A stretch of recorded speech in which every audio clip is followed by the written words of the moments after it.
I'm on Facebook. Patrick.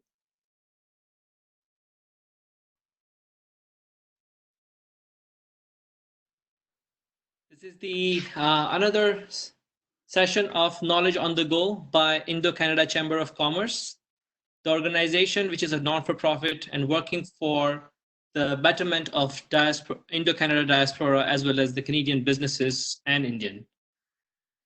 We have today's topic, Payment Gateways and Cybersecurity. And today's panelist we have is Rakesh Naidu, Jennifer Ritchie, Subhasish Oja, and with us, the Pramod Goel is the president, who is Chamber of Commerce president, and he's live with us as well. My name is Bhavik Parikh, and once again, welcome everyone. I will just give a brief introduction of each panelist.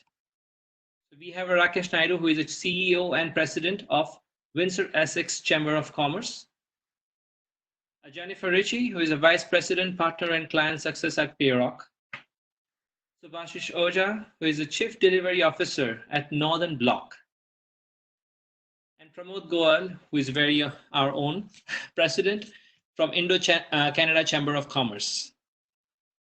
Throughout these sessions, we will go through the different topic of challenges of payment gateways and cybersecurity. At the end, we will have the question answer session. So if you have any particular question, you can please feel free to share with us on Facebook or over the chat. Before I just move forward with Rakesh, I just want to just clarify one more important thing is that ICC has launched a small business assist program, which is the recent one, especially for this particular time. We all know that this is a particular challenging time and we are all going through together with this. And what exactly this small business assist program is all about. What we do is just phone-in counseling session with the Chamber of Commerce assistants.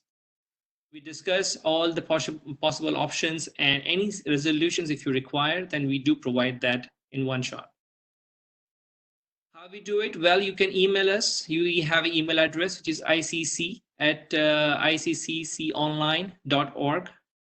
We also have our website where we have our contact details. You can directly connect us through the phone number. The website is www.iccconline.org. And upon every request, whatever request we receive through email or phone, we actually try to help you as much as we can. So this core program is available for all the Canadians and Indian businesses, as well as the businesses who are off the Canada and working from India for the Canada. We also help them. This is just a regular disclaimer, which we want to make sure that we all check this out. And here over the Rakesh. Rakesh is the CEO and President of Windsor Essex Chamber of Commerce, and Rakesh will take us through the journey of the global impact in this particular time. Rakesh. Thank you, Bhavik, and good afternoon to everyone. And it's a pleasure to be here on this webinar hosted by ICCC. So I want to first of all thank you, Bhavik, for the invitation, also to Mr. Goel.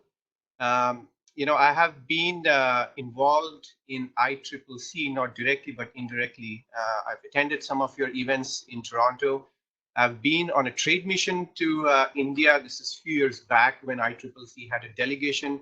I was representing Windsor Essex at that time. And I remember very clearly the stellar role that ICCC played. And we had a one-on-one meeting with then Chief Minister of the state of Gujarat, who's now the Prime Minister of India. And it was a fantastic trip, fantastic tour, very well organized. And I have to tip my hat to ICCC for everything that you do, especially your role in terms of enhancing the bilateral relationships, trade relationships with India and Canada. It is an amazing opportunity that exists. And I think a lot more can be done to increase the bilateral trade. And in the current situation, it has opened up more opportunities than before. As you know, supply chains globally have been disrupted. And through this disruption, there's also an opportunity that is becoming more and more visible. And I think that is where the concrete and engaged relationship with Canada and China can be mutually very beneficial. So I'm sure ICCC is looking into that and looking at the opportunities that will come up in the very near future as we re-engage with different countries. We look at opportunities for supply chain, and we look at which countries are going to be the ones that Canada would benefit from, and there will be a mutually beneficial relationship. So again, thanks for this opportunity.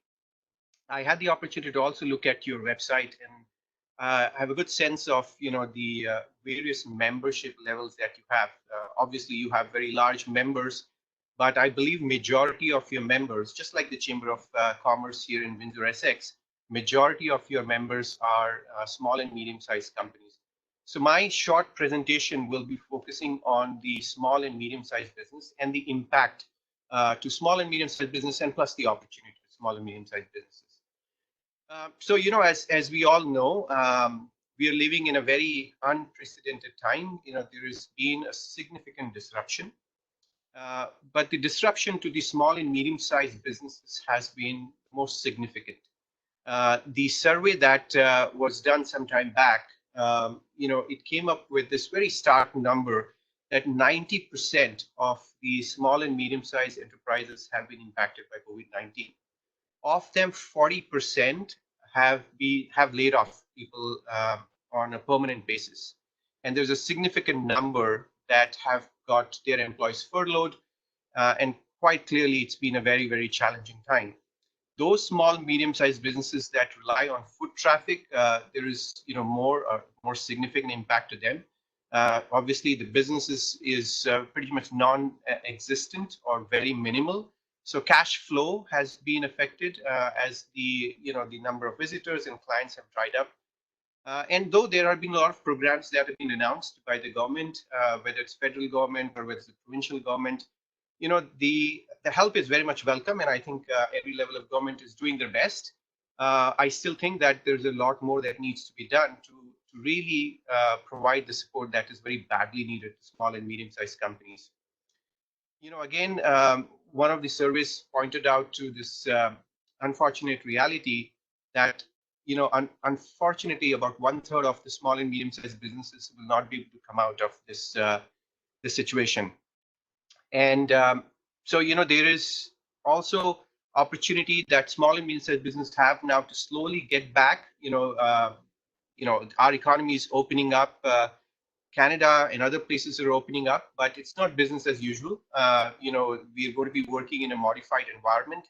As you know, some of the businesses are coming online, whether it's the hardware stores, the grocery stores, grocery stores have been already online, nurseries, and then it's, the retail stores that have a street side entrance. But these are all going to work in a modified way. So, the business volume will be less. It will be, delivery or pickup services will be the ones that will be offered.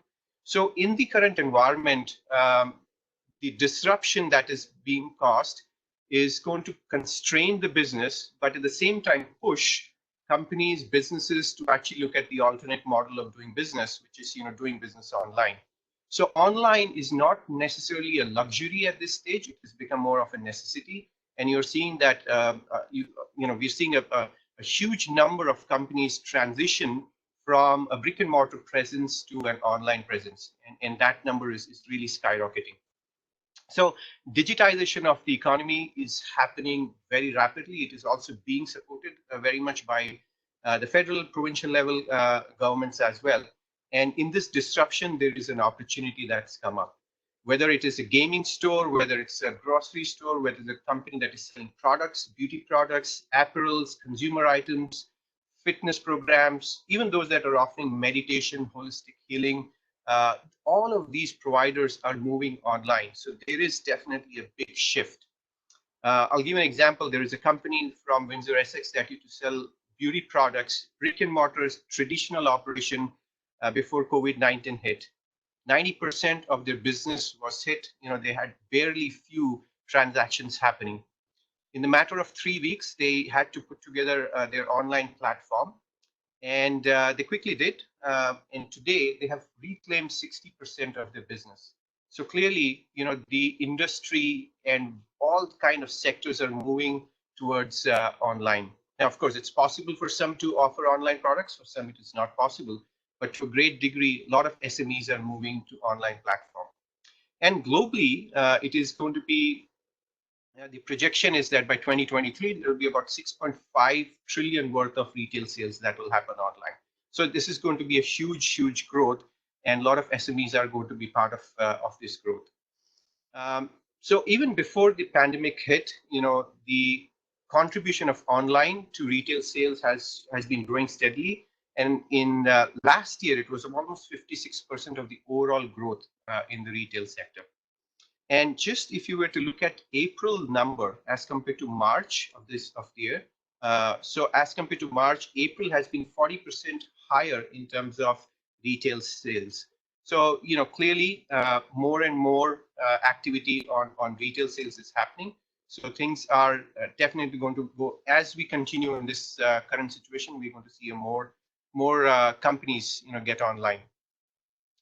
Now, almost 30% of the people that are now coming online and shopping online, they were traditionally doing the shopping on traditional way, where it is brick and mortar. They were going visiting shops and shopping there.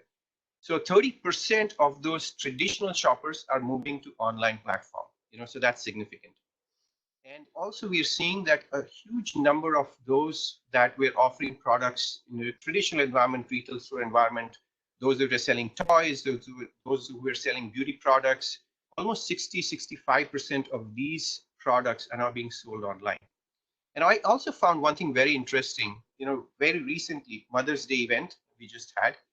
And in that, 65% of those that were traditionally buying gift for their mothers, who were doing it on a traditional retail platform, they got online and were looking at alternate stores or new stores.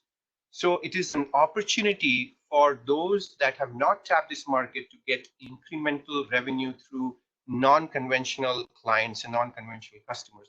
So this is going to be a disruption, but there's an opportunity that has come up, and I will see more and more of these companies offer online, online products and services.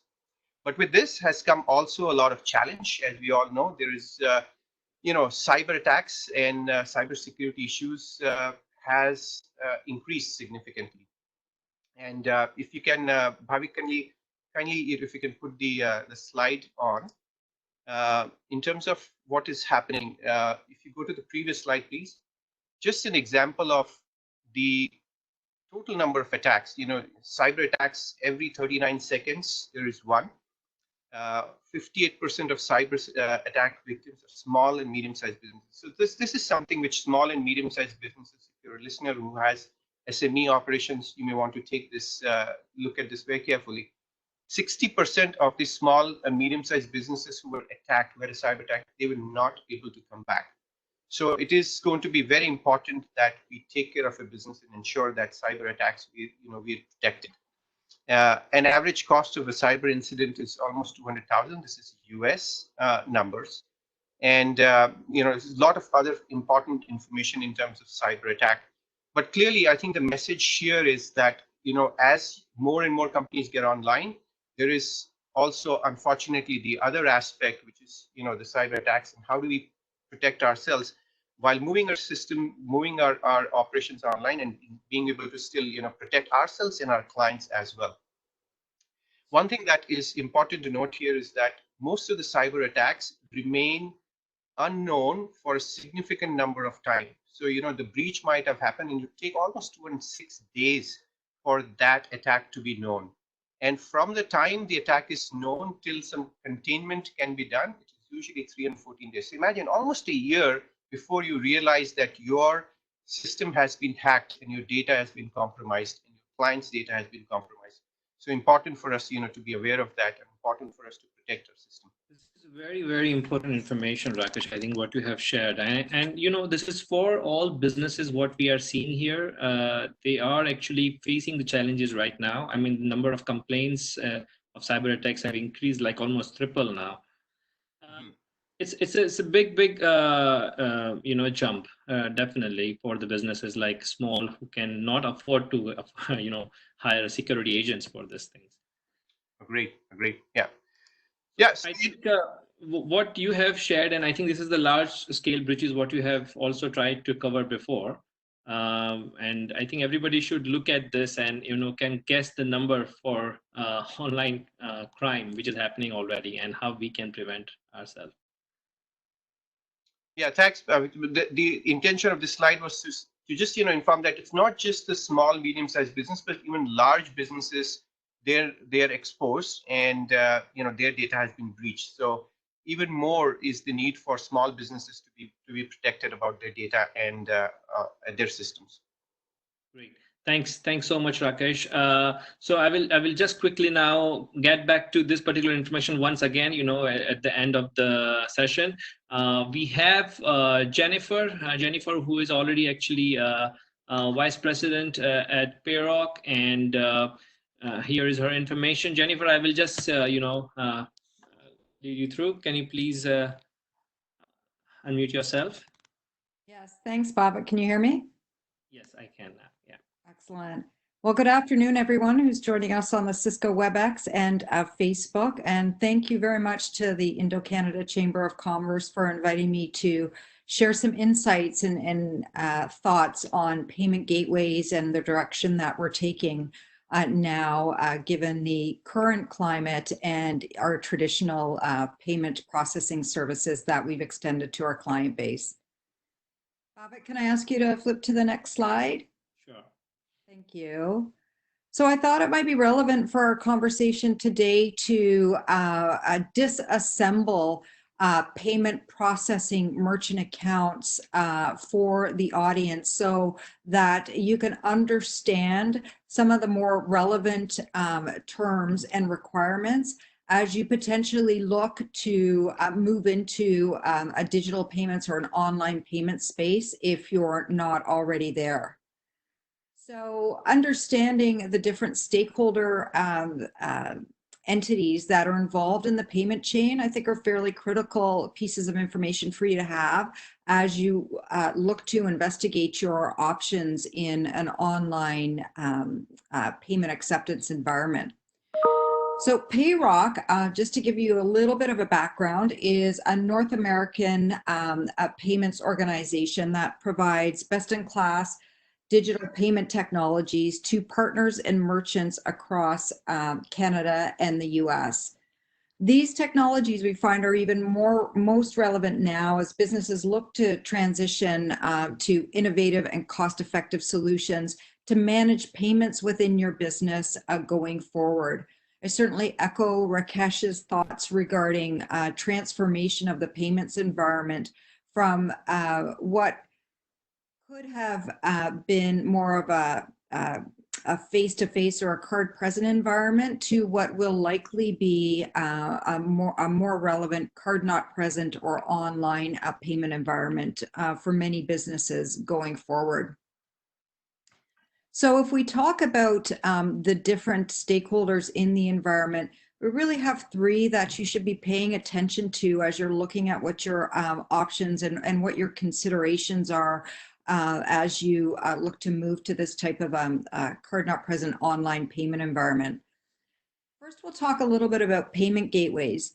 So payment gateways, by definition, are identified as merchant service provided by an e-commerce or an online application service provider that authorizes credit card transactions for e-businesses or e-tailers, bricks and clicks, which is a combination of both face-to-face point of sale and card-not-present transaction payment processing or traditional brick and mortar. Payment gateways are essentially the technology behind the payment solution. And the technology encompasses two primary initiatives. The first being the authorization of the payment card transaction. The payment gateway extends connectivity to the card issuing banks to secure authorizations for the transaction in question. And then what we call settlement is we consolidate all of those transactions in a settlement file. Payment gateway creates a settlement file and sends that off to the individual merchant's acquiring bank for settlement of that deposit into your bank account. A payment processor is similar to a payment gateway, except that it does not necessarily have what we consider the back-end technology. By definition, a payment processor would be considered a transactor for financial calculations, a company appointed by a merchant to manage transactions from various channels, such as credit cards and debit cards for merchant acquiring banks. The difference here between a payment gateway and a payment processor is the technology of the payments. Whereas Payrock as a payment gateway provides both card brand credit and debit transaction processing, as well as bank-to-bank or EFT transfers. That really is a unique position to be in this environment whereby most payment gateways are primarily concerned with card brand credit and debit. So in this situation, you would consider Payrock both a payment gateway and a payment processor. The third stakeholder entity in this chain that's highly relevant for merchants in the card not present environment is the acquiring bank. The acquiring bank is the financial institution that accepts the settlement file and deposits the transaction, the funding from the transactions to your bank account. The acquirer allows merchants to accept credit card payments from the card issuing banks with an association and is a licensed member of the card scheme.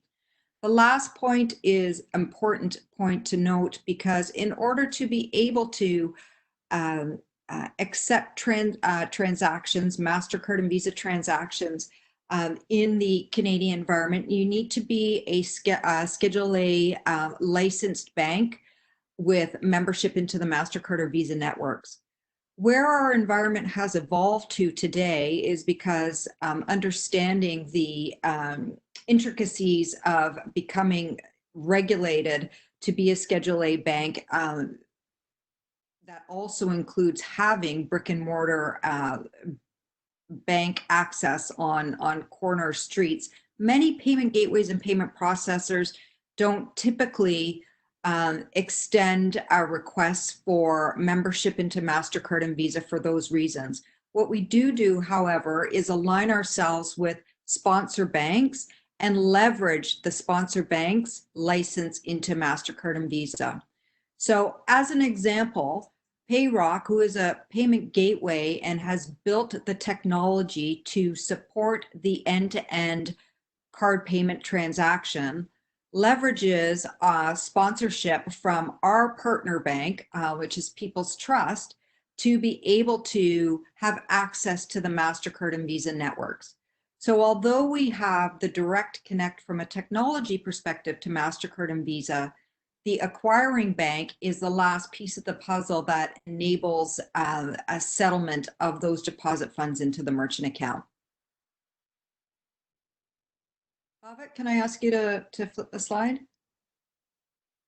So for the purposes of today's discussion, I wanted to provide you with that background on payment gateways versus payment processors versus acquirers in the merchant acceptance environment. However, understanding that, a critical component of the discussion today is focused on payment gateway compliance and security technologies to ensure that you are transacting in a highly secure payment environment. So a few of the elements that I wanted to highlight today that will give you the assurances to understand that you are entering into a solution that is secure is to talk about some of these elements that provide these security enhancements and reduce and mitigate a risk to fraudulent transaction processing on your behalf, and provides assurances to not only yourself as a merchant, but also to your clients and cardholders that they're providing their card information in a very safe and secure environment. The first element that I'll point out is referred to as PCI DSS or PCI compliance. It stands for Payment Card Industry Data Security Systems, and it's the oversight that has been constructed through government and card brand input to the payments environment. The agency that provides regulation, updates, and oversights is referred to as the Payment Card Industry Security Standards Council, whereas the major card brands all have very valued input into PCI DSS policies and rules to ensure all transacting in a safe and secure environment. It's the requirement of any stakeholder who is engaging not only in payment card transaction processing, but also any entity that's actually handling any sensitive cardholder information has a requirement to be PCI compliant. Now, the PCI obligation is tiered based on the size of the merchant. So whether it's a small to medium-sized business or whether it's a large corporate entity, drives, quite frankly, the requirements to be PCI compliant. Don't want to scare you off here. It's not all that cumbersome, but it is an ongoing process that is managed on an annual basis to ensure ongoing compliance. To give you some sense of what it means to be PCI compliant in a small to medium-sized business, it's what we refer to as an SAQ, which is a questionnaire and has different levels of input required based on your technology solution, as well as the volume and number of transactions that you're processing. So in a small to medium-sized business, the SAQ requirements would not be as extensive as they would be in a more enterprise account. That's great input. That's really, really important for people who are going to implement the payment gateways for their businesses. I think this is one of the key element here. Thanks, Jen. Exactly, Babak. And just to give you some sense of the support that you have to become PCI compliant, it's a requirement of your acquirer to assist and support you in ensuring that you have that ongoing compliance. So as an example, where Payrock would be a tier 1 a payment provider, and we would have the ultimate obligation and the most extensive PCI audit requirements in order to ensure compliance that we maintain on an annual basis. We trickle down our support to our merchant community and our partners to ensure that we're providing them the consultation they need to maintain PCI compliance as well. Thank you. So that said, PCI is really an industry-wide standard that is regulated by independent bodies. In addition to that, there are unique technology enhancements that we have opportunities to embed into our solutions to further reduce or mitigate exposure to fraud, or perhaps reduce your scope of PCI by implementing some of these technologies. So I thought it would be valuable to point out a few of these here, understanding that these are industry terms. This is nomenclature that most stakeholders in the payment environment, if not all, will be familiar with, given that they are enhancements that we look to extend to our partners in our merchant communities to safeguard your operations.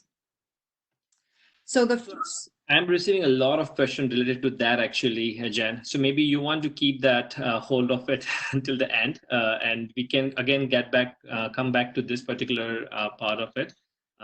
This is really, really important that we understand the types of security initiatives, what we have to go through when we are actually implementing the payment gateways. It doesn't matter whether you are a small, medium, or large, but this thing, yeah, it's like credit card information is very sensitive information, and when it goes through, how it gets secured, and what are the measures, especially the company like Payrock or even bank, what they are doing behind the scene. So I think we have a little limited time here, Jen, so I will again come back for this, if that is okay with you. Definitely. Yeah, I think we have the next person we have Subhashish Oja. He's from Northern Block. Subhashish, are you there? Can you hear me? Yes, I can hear you. Bobby, can you hear me? Yes, I can as well. Great. First of all, thank you, Indo-Canada Chamber of Commerce, for the opportunity, especially Pramod and Bhavik and Mayank and Vijay, the others helping us in making this happen. And I also want to wish all the participants, thank you very much for taking the time to join and giving us the opportunity to present this very, very important topic in light of the current situation, not only, but what has been happening in the digital world.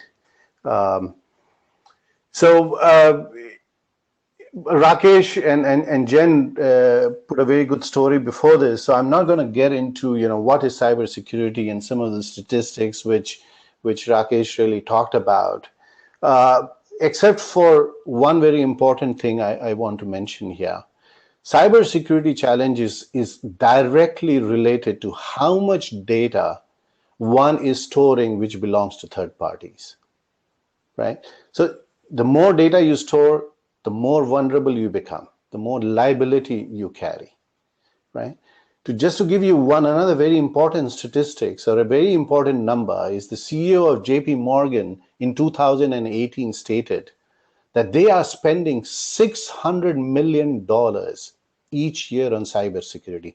$600 million, guys. Keep that number in mind, right?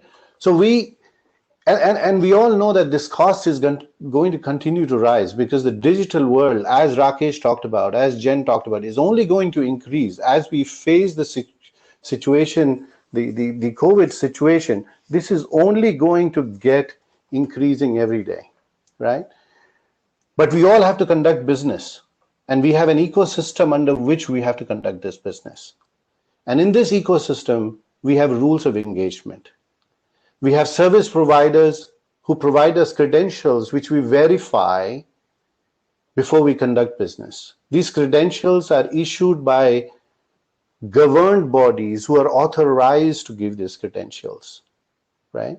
So we have to create a trust framework with all these bodies to make sure that we can safely execute these transactions. Because if in this ecosystem trust is broken, it's very dangerous for everyone involved, not only the businesses and the customers, but it impacts not only the entire ecosystem, but it takes the trust away from the economy and the government and everybody involved. So we have to be very careful to maintain this trust. Simple ways to break this trust. The trading partner who is doing business with you can fake themselves a bit as somebody else. It has happened, right? They can pretend to have credentials that they really don't have, right? They'll break the rules of engagement without everyone knowing about it.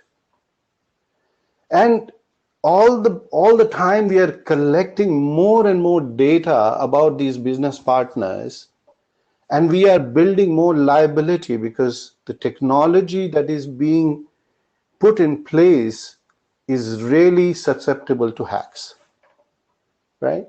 So, and one more very important thing, somebody who issues a credential, somebody, for example, gave an ISO certificate or some other certification which is very important for your business. What if they go out of business? What are you going to do?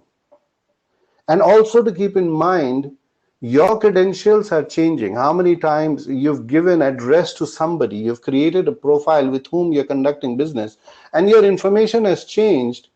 They don't know about it. You don't take the initiative because you really don't know how many places you've created these credentials to update them. So data is out of sync.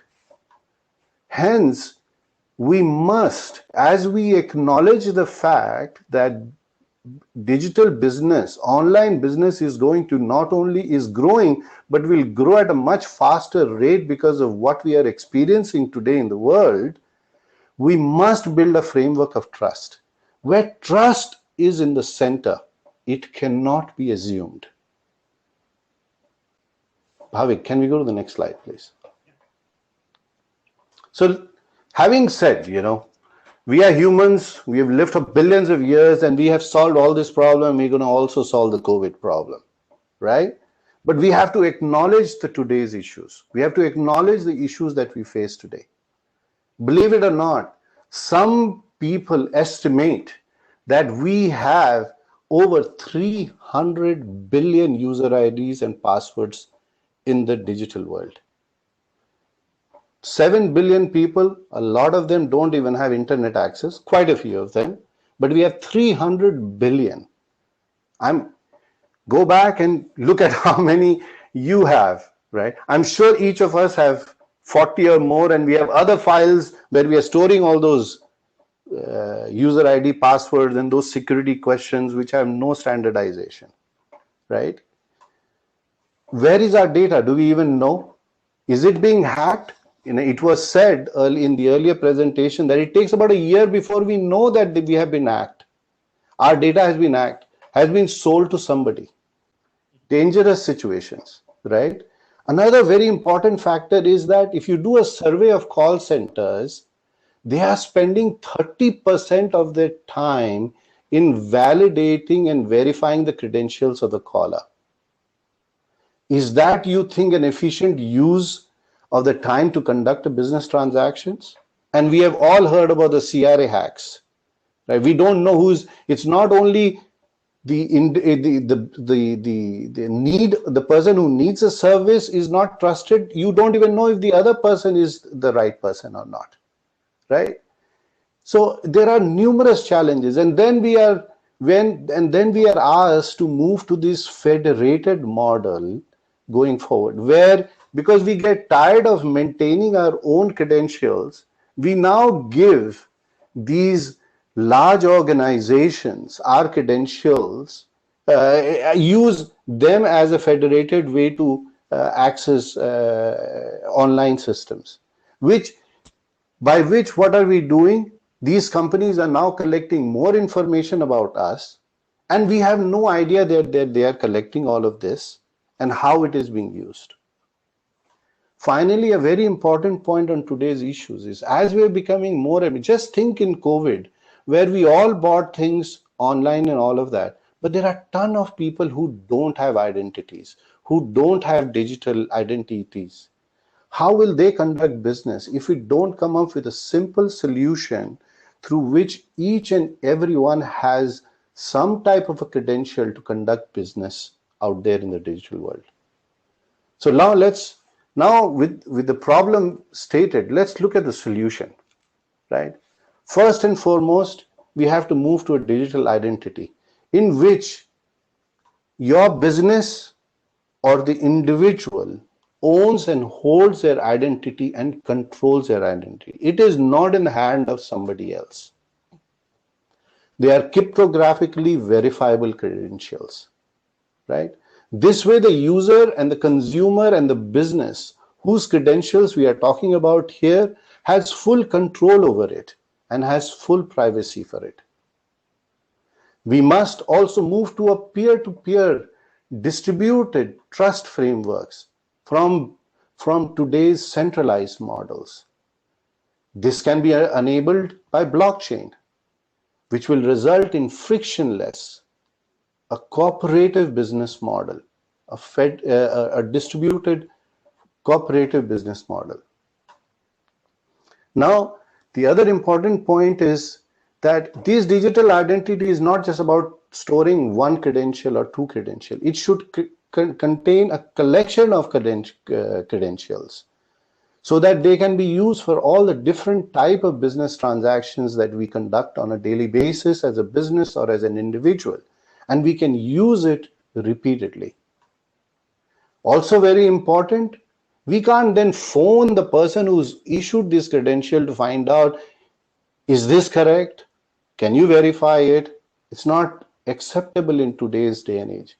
It must be verified digitally at the speed of internet, just in time when it is needed, right?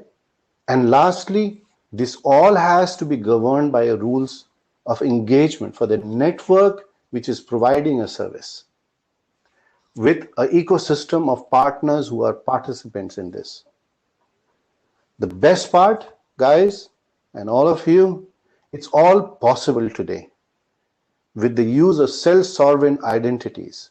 It's possible because by combining technologies like blockchain, biometrics, cryptography, and the other these technologies, it's possible to provide a digital identity to a business, to an individual, to provide services in a safe way. Can we go to the next slide, please? So let's look at a use case, right? In the business of lockdown, we are saying that more and more digital transactions are going to happen, and we are conducting digital transactions today with our employees, our customers, our suppliers, and so on, right? And we must trust each other, as I just said in the previous slide. These each entity through the verification of credentials. So I'm going to take in this example, I'll just take a very simple example to demonstrate how it works. Suppose we take an example of an HVAC service provider who's providing services to a business or consumers. What does the consumer wants? Consumer wants this essential service, but wants to ensure that the right person is providing this service, right? And right person means a lot of things, and I'll talk about it. But they want to do it without asking a lot of questions and checking a ton of documents about certifications which they really don't understand, right? So as shown in the image, the ecosystem requires an administrator who will define what are the rules of engagement in this new world. For example, in this example, the service technicians needs to be certified to service and repair the specific equipment. The administrator then needs to assign an issuer, for example, Reliance, who has the authority to issue these credentials or certifications to a holder, which means a service technician working for a particular business. This holder who has been given this certificate or credential should be able to store this credential along with the other credentials in a wallet which stays with them, not with anybody else. They are the holder of this wallet and credentials. This is something very important point what you just brought up, Subhashish. A lot of people don't know actually how the blockchain technologies actually drive the whole security part of it, and now the trust is going toward that. So would love to learn more about it for sure. I want to just make sure that everybody understand that this technology is available in the market, but we have to have a right guide. And I think we have people who are actually can help you on that particular side. Subhashish, I will just give me just few more minutes because we have a few more questions coming in for you, and just wanted to tell you about the poll. I think we already have about good amount of inputs on this, and about 7 out of 7 so far is yes about the trust, which you have asked the question in the poll. Would you like to maybe talk about it just for a minute? Yeah, I just want to finish. I'll just take one more minute, right? Just one more minute, Bhavik, right? So the most important is you have all these credentials. So how do you use it to give the service, right? So what is important is when the technician walks into somebody's business and has to provide this service, they have to just scan their QR code. Once you scan the QR code, the customer will know, does the employee belong to that company to whom they gave the order. They will know whether they are assigned the job order. It's not a fake person, right? All these verification can happen. And when the service gets completed, the customer can digitally sign using blockchain, right? And using smart contracts, invoices can be generated, payments can be collected. So the point is, we are moving from all these questions that we have to ask today, which induces so much friction and everyone loses business. If we do this using a digital identity, as a self-sovereign identity business, it results in an frictionless transaction. And that's how we can, Rakesh talked about that business can grow, a lot of people can benefit from this, but it has to be done right. That's very important. It's not about just going onto the digital platform. It has to be done right because your business is important, your customer is also your responsibility. That trust has to be built, otherwise even big brands lose their existence. That's right. Yeah, definitely. Trust is the key. So I will just ask now Mr. Pramod Goyal, who is our president, and I would like to ask him to ask if, any other questions he may have. Pramod? Thank you, Bhavik. A very good afternoon, ladies and gentlemen. And on behalf of the Chamber, a very warm welcome to all those who are connected with us on this webinar. We heard interesting aspects of cybersecurity and the challenges, and also the payment gateway from our esteemed panelists. And what I wanted to do is take this opportunity to, seek some answers or some of the questions that we think that is relevant to our small and medium businesses who constitute majority of our membership at the Chamber. And though the title here on this slide seems hard talk with Pramod Goyal, let me assure you, I'm not to give any hard time to anyone. I mean, the questions are very plain and simple. So as a result of the pandemic, what we are seeing here on the ground is companies are all faced with either no revenue or very low revenue. They are forced to cut cost everywhere because of challenging times. There is an increased possibility of continued lockdown that we currently all are going through. And of course, coupled with the general fear and uncertainty, all these distractions lose their concentration, in particular when it comes to businesses or individuals looking to tend to their IT and cybersecurity needs. And as we were hearing from all of you, businesses also need to keep their IT and information security processes very secure, because any cyber attack could be inevitable it could be any business for that matter, and the consequences if that happens could be disastrous. So now the big question is, and I'll pose this to Rakesh, how small businesses can prevent themselves from cyber attacks who have a small budget? So how could they do it? Thanks, Pramod. That's a really good question. I think everybody wants to know, what we can do with a very limited budget. I can tell you from the Chamber's perspective, so we are not cybersecurity experts, but what we do is we provide our members with resources and leads that they can use to help themselves.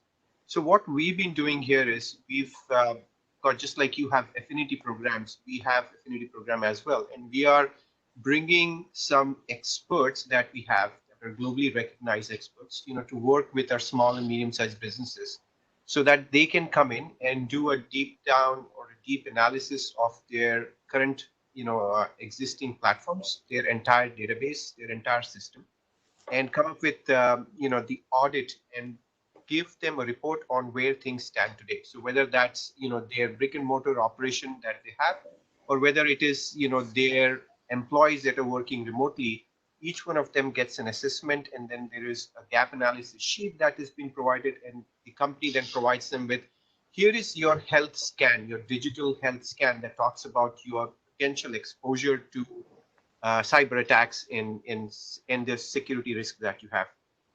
From that, there are various service providers, our panelists have products of their own that can be useful. So we provide our companies with options that they can use, options that they can, implement so that they can address that. Now, this is done through multiple ways. We collaborate where we can take their cost and defray it over X number of months, or it can be, bundled in terms of, the membership cost, or there could be a monthly subscription that companies can pay. So we are able to take the cost of compliance, spread it over a larger number of companies. So the small and medium-sized companies, the cost for each one of them isn't really significant. and are able to help our small and medium-sized businesses by accessing the best technology that is out there, the most robust technology that's out there, at the same time keep the costs low. So we're working with the numbers and ensuring that the service providers are able to provide that group discount to our members. Sure.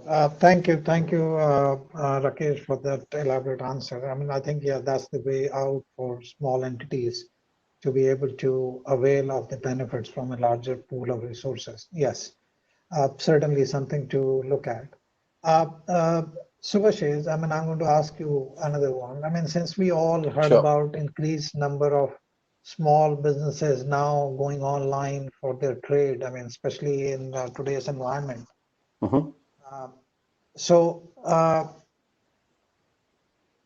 And of course, I mean, there are associated risks involving online e-commerce. So you mentioned about digital technologies and identities that can be created. So how can these digital identities and related technologies, the blockchain and everything, help the digital payment processing companies in reducing risk and or the risk involved for the small business itself?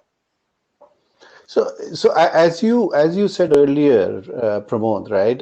The biggest issue is while we all agree, like we have said, that we have to increase, we have to make sure fraudulent transactions don't happen. That's one of the first things, right? And what we can do is working with payment processing, whosoever is the payment processor, we can work with them to see how the small businesses can go and adopt digital identities as part of the transaction flow as a use case that I explained, I showed, right? So I showed that as a service provider, but the same thing can be for any business, right? Uh, and so we can eliminate fraudulent transactions. We can help small businesses to make sure that they are working with trusted vendors and the payments are being processed in a trusted way. So we can absolutely do that. I want to also mention that sometimes people are selling used parts, for example. There's a lot of businesses who sell used parts, and when you're selling used parts, one of the most important aspects of buying used parts in some industries is the traceability of that part. Who has used it, what life is left. Like, that when we buy cars, for example, as individuals, we can look at all the records. The same thing exists in business. Blockchain, one of the best parts is it enables provenance or traceability, right? So if you work on the platform, in the supply chain where that particular asset or part has been, who has been the owner at any point of time. And that data cannot be modified. It's immutable. So there is no way that one can do corruption on that type of data, as an example, right? So we can help with reducing of fraudulent charges. We will obviously work with the payment processing companies to bring the reduction in this. We can ensure again that the two parties are trusted parties. If the business requires traceability, it can help with traceability as well. Right. No, for sure. But I think given my understanding of digital identities, because it's a complex structure where a lot of other stakeholders have to be involved. So, I mean, how easy or how difficult is it for businesses to participate or get involved in creating digital identities? Is it something that is already available? People can start participating in, or this is something that is still evolving and hasn't taken much effect as of now? I would say it is available today, like I said in the slide. The good thing is that it is available today. In its adoption, it is in its early phase. But it's being very, very, very, very seriously being considered right now, right? So it's absolutely possible. The technology exists today. There's a lot of work that is happening. Pilots have happened, at not only the government level, but also at the business level to make it happen. So yes, the technology exists today, and we would love to work with your members to bring this technology to them. And I don't. There is a cost, and cost depends upon how big that business is and all of that. But I don't think it is cost prohibitive, especially in light of what can be lost. And I'm not talking billions and trillions of dollars that is going to be lost, but what can be lost, it's absolutely possible without a very sizable incremental cost to them. But it provides them a lot of safety. It actually, in some cases, reduces their cost because you don't have to store so much data. You don't have to worry about carrying that liability, and big security systems you don't have to put in place. Because you are saying, you know what, I'm not going to carry this liability of this data because it's the customer's data. They keep it, right? So the customers are happy, and you don't carry the burden of putting a huge IT infrastructure and to deal with all of that. So it reduces the cost. It may even reduce the end cost. And it's very possible that as we embark in this journey, we will see that when I gave you a number of JP Morgan, $600 million. Yes, that's a large company, but proportionately, even small companies will spend money. And it's very possible that it will be less for them. Sure. Okay. Thank you. Sorry, just here, talking about the costs. On an average, small business lose $155,000 per year to cybersecurity issues. Wow. 150,000, is that the average? 155,000, yeah, average per year. That's pretty significant. Yes. Okay, moving on. I mean, I'll have this question for Jennifer. We talked about payment gateways, and now, as I was mentioning earlier, I mean, a lot of small businesses, Rakesh also alluded to in his presentation, a lot of businesses are now forced to go on taking online trading and e-commerce and all that. But I'm sure with the associated risk and, the large insurance kind of factor that plays in for the online transactions. So can a payment gateway or a company like Payrock take responsibility of a small business from a risk perspective as far as the online trading is concerned? I think you're on mute, Jennifer. Can you hear me now? Yes, yeah, good. Great. Thanks, Pramod. Yeah, absolutely correct. And I just want to point to a few things that are fraud mitigants that are pretty much table stakes in our payment gateway business, with the whole objective of minimizing the exposure, the potential exposure to fraudulent transaction processing on behalf of our merchants. So a couple of examples of these are address verification, cardholder verification validation, which are solutions that we deploy on behalf of our customers that are embedded into our technologies and pull specific data out of the transaction record. So it's not disruptive at all to the merchant or to the cardholder, but it validates back to the card issuer and the card acquirer that the individual processing, the individual conducting the transaction and the merchant accepting the transaction are who they say they are. Those are table stakes and are a part of our solution without any additional cost. And what's just as important, if not more, is what we call tokenization. Tokenization is a security solution that's embedded into payment gateway technology that essentially converts that sensitive cardholder data to a value that's meaningless to hackers. And so it can be used as two things. It can be used to reduce the PCI scope for the merchant. Essentially, we as the payment gateway provider take on that obligation on the merchant's behalf. And the token can also be used in recurring payment transactions, which many of our clients in the marketplace from a know your customer perspective engage in that type of payment transaction. So embedding the tokenization technology into our payment gateway, whereby that critical and sensitive cardholder data is converted to a meaningless value.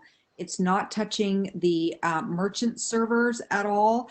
And we maintain that cardholder data behind the token in a proprietary token vault. It secures the payment processing environment for the cardholder and for the merchant.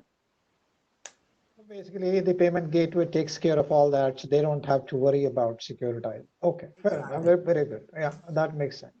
Sorry, Bhavik, we know we're running out of time, but just one final question that I want to ask Rakesh before I get it back to you to ask other questions from the audience. Rakesh, we talked about cybersecurity and the businesses that they need to update and do things. Are you aware of any government policy or program or anything of that sort that the small businesses here in Canada can take benefit of in terms of upgrading or doing something about their own cybersecurity risk? Yeah, good question, Pramod. Actually, there's a really good resource. The federal government has got a website, you want to even put it in the chat box. It's cyber.gc.ca. So if you go there, there's some very good resources there in terms of what kind of different frauds exist, what are some of the common threats, how you can protect yourself, whether it is you yourself, your identity, the devices. There's some question in the chat how you can protect hacks on your laptops and so on. Right. So there's some really good advice there, which I would strongly suggest that people go visit that website. So cyber.gc.ca, right? That's right. Okay, thank you very much. So thank you, ladies and gentlemen, for taking my questions. And I'll request Bhavik, I think he has further questions that are coming in from our audiences. Over to Bhavik. Thank you, Pramod, and thanks everyone. I'm receiving a lots of questions here, and I know that we cannot accommodate all of them. But here I can, ask few questions. Okay, so the one question is for Jennifer. Jennifer, would you be able to offer a guidance for selecting the right payment gateway for training events? Yes, yeah, absolutely. Right. We can, Bhavik, we can take that offline, or I had embedded my contact details in one of the slides. I'm happy to speak directly with anybody who'd like to have that discussion. Great. There was one more question about the cyber attacks. So cyber attacks over the last few years has shown our information is not secured at all. And how do customers safeguard themselves post and once their information has been stolen through an organization, unfortunately? So I'm not sure who can give the best answer, but maybe Rakesh or Subhashish. I'll defer it to Subhashish, the subject matter expert here. Yes. Thanks. So first and foremost, the reason, like I said, these hacks are happening and we become vulnerable is because the data sits on the third party. And, businesses can continue to invest millions of dollars, but there are other people who are trying to break it. So it's about changing the way the trust framework works. And that's a very, very important, so that the owner of the data, the holder of the data, is the one who keeps it.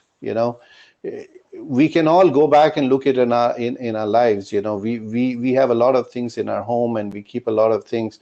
How many times that is being hacked versus what statistics Rakesh presented, which is once happening every 39 seconds, right?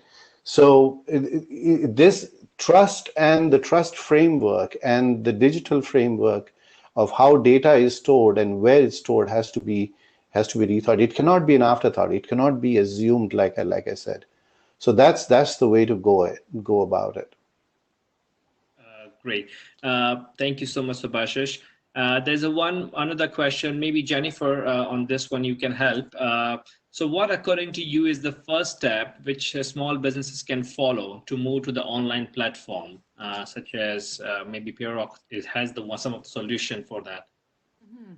Yeah, so it's not It's not a what we call a heavy lift to be able to bring merchants live in this type of environment. It's really just a matter of contacting your preferred merchant service solution provider, working through the agreement together, building the solution, and the solution can look like a variety of different things depending on the needs of the client. It can be as simple as a virtual terminal, which is an online payment portal. And depending on the number of transactions that a merchant processes, this may be all that you need. Just to provide some guidance, I would suggest less than 100 transactions a month. You could probably get away with not integrating a payment solution and transact on the secure virtual terminal payment portal. Anything greater than 100 transactions a month, you're probably going to want to look at a gateway integration, which again will take a little bit of a coding exercise, but not a significant outlay of resources to be able to accept payments online. So we would look at, to provide you some guidance, we would look at identifying the technical solution that's a best fit for our clients in parallel to undertaking the merchant onboarding process through the agreement, underwriting, and account creation requirements. Thanks so much for this detailed answer. And one of the last question, but not the least, for Rakesh. Rakesh, there's a question from the audience which says that will work from home increases the cybersecurity risk? Absolutely.